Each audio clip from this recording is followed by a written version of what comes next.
Better Show. I'm your host, Paul Vogelsang. Many Americans are considering cutting back on the amount of gluten in their diets or avoiding it altogether. In a recent poll, 30% of adults said they wanted to cut down or be free of gluten. Well, what is gluten? There are many myths surrounding gluten, and the truth is that for most people, a gluten-free diet won't provide a benefit at all. Gluten, of course, is a protein. It's found in many grains, including wheat, rye, barley. It's found in most breads, cereals, pastas, and many processed foods. People who have a condition called celiac disease develop an immune reaction to gluten that damages their intestine, and so they need to avoid that protein. About 1% of the population has celiac disease, but among the 55-plus age community, the audience of the Not Old Better Show, diagnosis of celiac disease is on the rise and is almost double over the general population.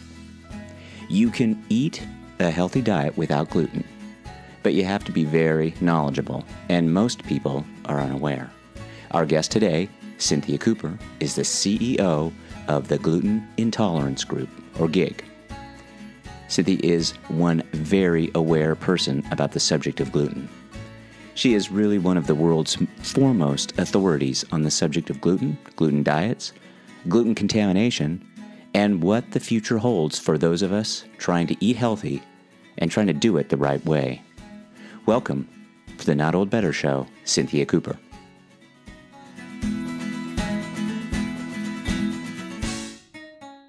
Cynthia Kupper from the Gluten Intolerance Group. Thanks so much for joining us today. I just think, Cynthia, there are a lot of questions I have. I'm somebody who is newly diagnosed with celiac within the last 2 years. I'll be 60 in May. There are a lot of us out there. I know you are a registered dietitian. You're somebody who also has battled with this the same condition, and so on a lot of levels, you've got you've got a big role. So, what is it that the Gluten Intolerance Group is doing, and doing differently than other groups? And what's your role in specifically, apart from kind of a clinical role? I mean, you're a CEO, you have more of an administrative function. So how are you making all of this kind of come together at a time that we really need this information? Right. Well, thank you. Yes, I'm the CEO here, and I am a clinical dietitian. So initially, my role was, of course, to provide most of the education and support to consumers. But over the course of the years and as our programs have expanded, you're right, my role is more of an administrative to make sure processes, management systems are really put in place that will allow us to continue to grow instead of outgrowing how we function. What GIG does on a big scale is we have two programs that support consumers. The primary program is education, resources. We do children's camps. We put on activities for youth, teenagers. We're doing an international teen conference here next year. We also work with local support groups. So right now in the United States, we're one of only 2 organizations that has local support groups out there. So we provide a lot of support and community effort for them so that they can help people locally. The other programs that we do to help consumers is food safety. So we launched a few years ago a certification program for products, and we launched a certification program for food services. And those programs provide an easy way for consumers, people like you and me, to see a product, to visit a restaurant, and know that they could potentially eat there very safely with a little bit of information behind them. I, of course, have had a chance to look at the website, and I've seen a fair bit of the work that you do on the certification side of things, and I think that's really important. I want to get back to that, but I want to talk about something that you mentioned just a moment ago, and that is the work that you do with teens, and I think that's very important. I think there's this myth and maybe a misconception about some of the gluten-based intolerances and even celiac disease that it might not be present in those of us who are over age 55. but that's really not the case. As a matter of fact, there is almost a outbreak of it within this Mhm. age community. So how is the organization responding to this change, really, age group? It's a perfect question, Paul. Most often, people are diagnosed actually in the fifth decade of their life. So we're getting diagnosis at increasing rates in the late 40s, early 50s. And even older than that, we've seen diagnosis as late as 80 years old. We have identified for us two key groups of people who don't seem to have as much support as they need, the teens Mm-hmm. and the mature adults. The teens, the issue there is that for some reason, probably related to hormones being activated and stuff, a lot of times if they are symptomatic, they don't feel those symptoms in the teenage years. We're seeing that change a little bit, but when you get to be older, people make assumptions that, especially if you're in some type of a living situation outside of your independent home, that if you're not feeling good, you're tired, maybe you have loose stools, that's just part of aging, and it's really not. So we're finding that people are not getting proper diagnosis because people don't know what to look for.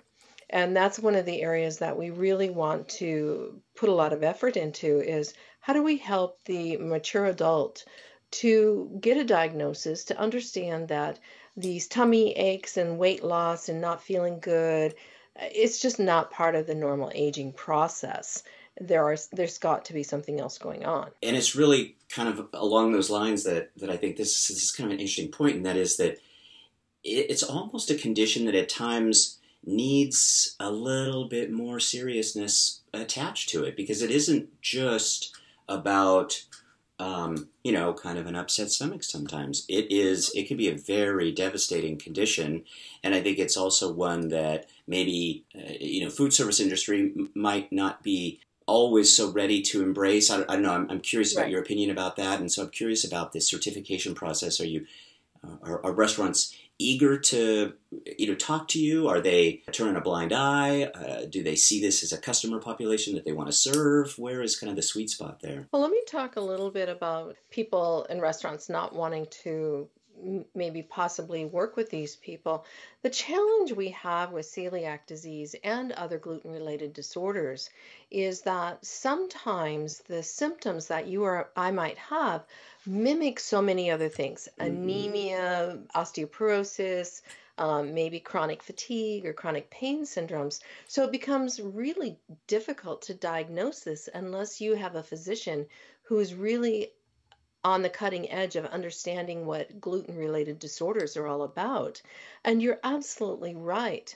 When we find diagnosis later in life, say in the 50 years, and you've maybe had symptoms that you haven't dealt with before that time, your risk of GI cancers, which are very aggressive, tends to be fivefold what a normal person might have as a risk for cancers. And yet, if we can get this under control and we can stay on a well managed gluten free diet, your risk actually decreases below the general population. So there's really a strong need to help educate the physicians and to make sure that people are getting proper diagnosis and not just having their symptoms sort of swept under the rug, if Mm-hmm. you will. When it comes to restaurants and food services, I think there's two groups we're talking to. So the restaurants, they're getting it now. They get that they can upcharge somebody for a gluten-free meal Mm-hmm. and that they will also get more people in. So they're seeing the economic benefit of that.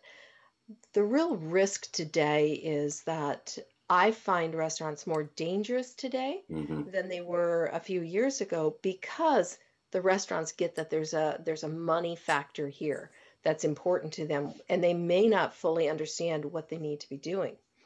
On the other hand, if you start talking about retirement assisted living, those types of facilities, they don't want to deal with this at all. And that's making it very hard for people like me, who may someday want to go into one of those facilities, and I won't have my needs taken care of because the facility just doesn't want to have to deal with it. There are some who do it very well, but most of them go, oh, I'm not doing that. And so when GIG is looking at the certification specifically around the number of products as well as offering certification to food services industry, how do you get these facilities to pay attention to this idea that there's more to this than just simply being wheat-free or adding tapioca? How do they get, for example, that it's an issue sometimes of contamination and separation? So we take a two-pronged approach to this. The first thing we do is we educate, and we go out to lectures, whether it's schools or campuses, hospitals, care facilities, and we provide education to that community about why this is important, who the population coming into their facilities is, and what their needs are. After we do education, the next thing we do is we try to get them involved and at least putting practices in place that would model possibly our certification program for food service or join our certification program for food service. And part of the draw there is our reputation and what we've done. So for over 20 years, we have worked with all types of large restaurant chains, hospitals, campuses, and nursing facilities or extended care facilities that actually do implement a gluten-free menu. Just to be clear though, Paul, we have two programs in certification. The one is around food service. And in that one, we have standards that the food service has to meet in setting up policies and procedures. We review those to make sure they meet our standards. And then we actually go into the facilities the first time announced, but the next time we go in, it's always unannounced. And we do audits. So we are checking to make sure they're following and we're making sure their documentation is there, that their staff understands the questions when we ask them. The other certification program called GFCO or Gluten-Free Certification Organization is for products only. So these would be products that you would buy in the store. They have a food label on them. And in that program, again, we have very strict standards and that the companies have to meet. We require product testing management systems to be in place. And we send auditors in there to those facilities to make sure that they're doing it. They have recording requirements back to us. So that's that big program that you mentioned earlier that we certify over 39,000 products and we go into about 29 countries around the world to do audits. That is really just an overwhelming and impressive number. Now, that's also the program that I might identify that program as a consumer based on the kind of the GF that I might see as part of the food label. Right. So you'll see circled GF that says certified gluten-free on the label. And the only way to get that is, again, to go through the standards process. We go in and do internal audits. They have to do testing. They have to send us testing on a regular basis. And we do what's called surveillance. So that means that we pull a percentage of all of the products we certify every year and test them ourselves independent of what the companies are doing. In my research, GIG was really the only group that I found that was, I mean, even including some of the government reviews, that was really stating some of these numbers, the 34,000, the 39,000. Again, that's just such a huge number. And you can, if you think about it and you think about just the various ingredients that go into products, I mean, that alone has to be almost overwhelming to juggle and to quantify, and then I guess to just further certify.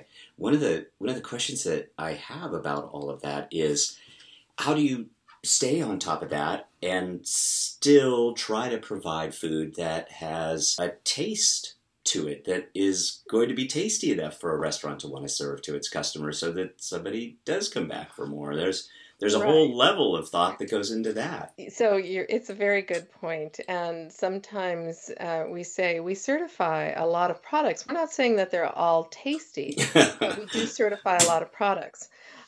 Through our education programs, though, and I have another dietitian and nutritionist on staff, We are always trying to educate people about what makes good products, which ones might have more fiber or more nutrients in them.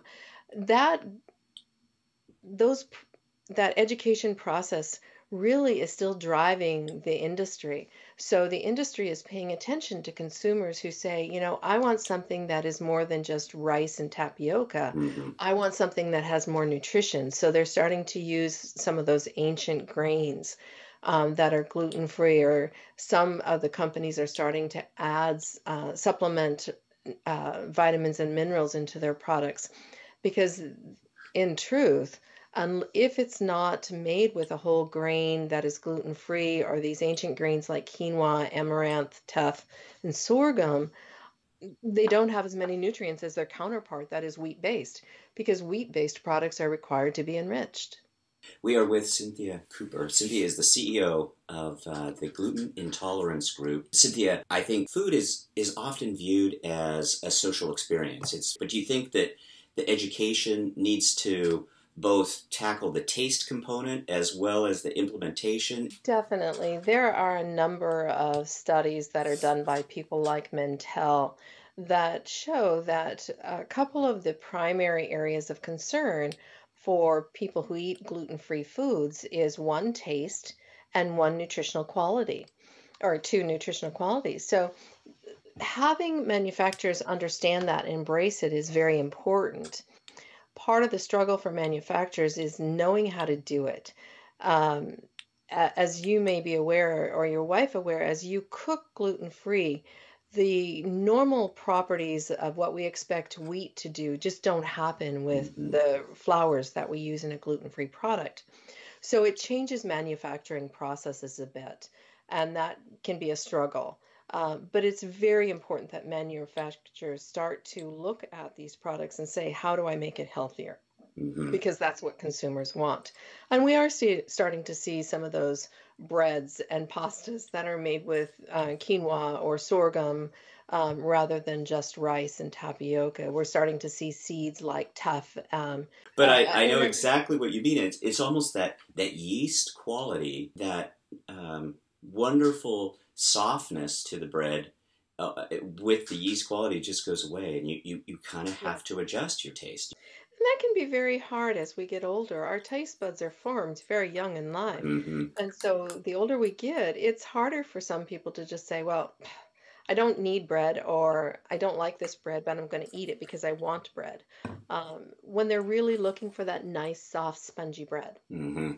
If we look forward a little bit, because certainly you've done a tremendous amount of work, what is it that kind of next on the horizon for GIG? And certainly, how does technology play a role in some of this work that you're doing? So part of what we're doing in the future, the first 20 years of GIG was really about patient support. The last 20 years, 22 years has been about really advancing food safety and some of the other programs that we do to make sure that people have choices that are safe. So we have started to do some research around food safety. Not a lot of people are interested in doing food safety research related to gluten-free, because the where the money is going to come to the researchers is coming from finding a drug that people can take, so they Mm-hmm. don't have to worry about this. Mm-hmm. But in the meantime, having safe food is very important. So we just published and held some webinars on a beer study we did, showing that gluten removed beers may not be very safe for people with celiac disease or other gluten related disorders. We've got two additional studies coming out that deal with oats, and we would like to do some studies related to yeast.